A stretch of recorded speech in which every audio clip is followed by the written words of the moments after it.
Amadou Bazoum Ba, le fonctionnaire milliardaire Amadou Bazoum Ba, le candidat de Benno Bokk Bakar, nee na dafay def tournée économique. Loolu du dëgg tey du dëgg ëllëg du benn tournée économique, c'est une tournée politique. Di wër ay këru diine di làqatu ci gannaaw sëriñ yi jàpp ne sëriñ si ñoom ñoo lay fal.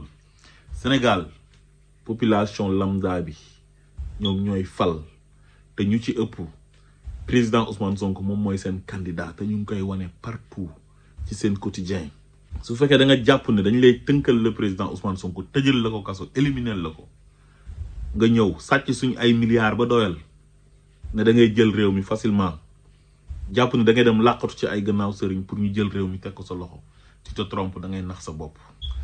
Tournée bi muy def nag li ma ci gën a neex mooy bi mu demee Louga dafa fekk ku mat sëriñ koo xam ne critères yi nekk ci sëriñ yëpp dafa dajee ci moom muy Serigne Ibrahima Mbaye di doomi Serigne Sam Mbaye. Serigne Ibrahima Mbaye dafa def discours bu am solo, un discours extraordinaire, un discours courageux. Te loolu jafe na lool léegi ci Sénégal ñu ci bëri dañoo am faiblesse su nguur ba tax na Macky Sall ci loolu lay abusé wu sax di def lu ko neex.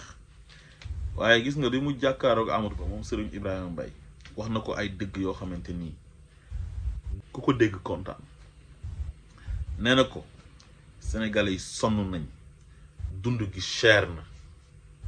nee na ko réew mi amul justice, kumba am ndey ak kumba amul ndey moo fi am. dóor doom làq doom.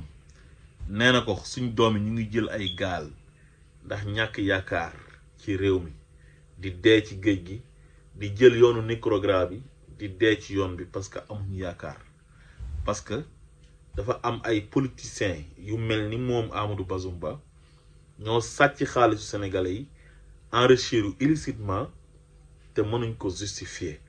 loolu moo tax réew mi métti. ne ko yërëm leen sénégalais yi gersu leen sénégalais yi te loolu sëriñ noonu la war a mel.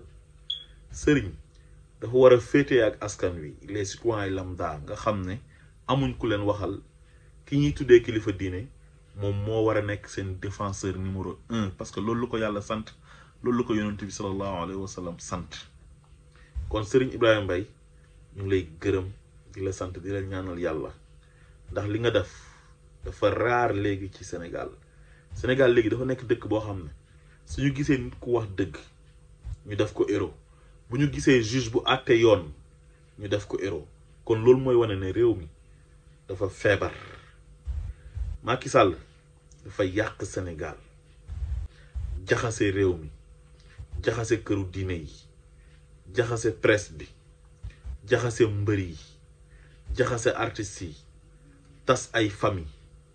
Macky Sall kuy wër ku bon ba egsi ci moom bu eboo nga taxaw xam na yegsi nga. il est maudit.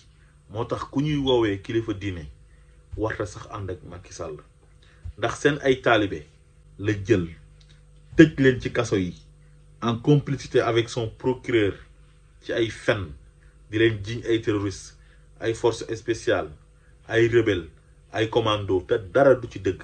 lim leen tëjee lenn rek la mooy bëgg président Ousmane Sonko. mu jël bëgg président Ousmane Sonko ak bokk Pastef def ko crime. pendant ce temps muy protéger ay sàcc, jël sàcc bi gën a mag Sénégal di Amadou Ba ne kooku moom mooy candidat wu Benno Bokk Bakar, ne kooku la bëgg a forcer par force teg ko ci réew mi. duñ ko nangu tey duñ ko nangu ëllëg. terroriste bu amee Sénégal, rebelle bu amee Sénégal, force spéciale bu amee Sénégal, commando bu amee Sénégal, comme li muy jiiñ waa Pastef yi mu jàpp jaay leen doole, moom mooy terroriste bi, moom Macky Sall mooy force spéciale bi, mooy rebelle bi, mooy commando, parce que moo fi nekk Sénégal xañ nit ñi jàmm di terroriser sénégalais yi. ñu jël suñu doole jox ko mu jël doole jooju noonu di ñu ko xeexee. bépp ñaawteef buy am Sénégal ay nitam ñu ngi koy def. détournement de deniers publics, appel au meurtre, menace de mort, viol, trafic de faux billets. te ñooñu ñu ngi vaquer à leur occupation. kenn defu leen dara. mu jàpp ay innocent ay doomi jàmbur tëj leen ci kaso bi ci lan ci délit d'opinion, ci lan ci ànd ak président Ousmane Sonko.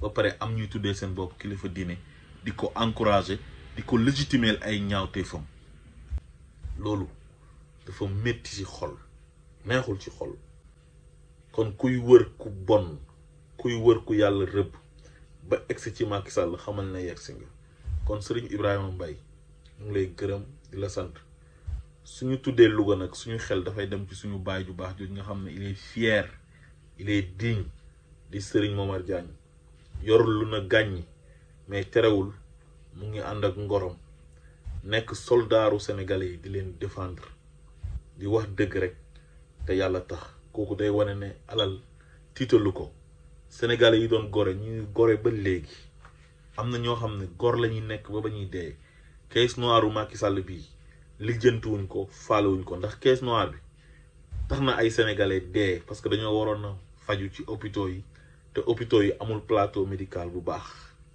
caisse noire boobu noonu muy géré ay nit tax na ay nit di def accident ndax ay tali yu bon caisse noire boobu muy géré ay nit tax na ay xale seen jàng yàqu ndax ay abri provisoire ak ay conditions yu métti yuñ doon jàngee ñu dem ba mujj bàyyi kon Serigne Ibrahima Mbaye yàgg sa ay morom ñoom Serigne Momar Diagne ak képp koo xam ne da ngay woote woo diine te tey défendre askan wi nekk ci wetu askan wi ànd ak citoyen lambda yi te bañ a ànd ak Macky Sall au détriment des sénégalais lambda ñu lay gërëm di la sant di la ñaanal yàlla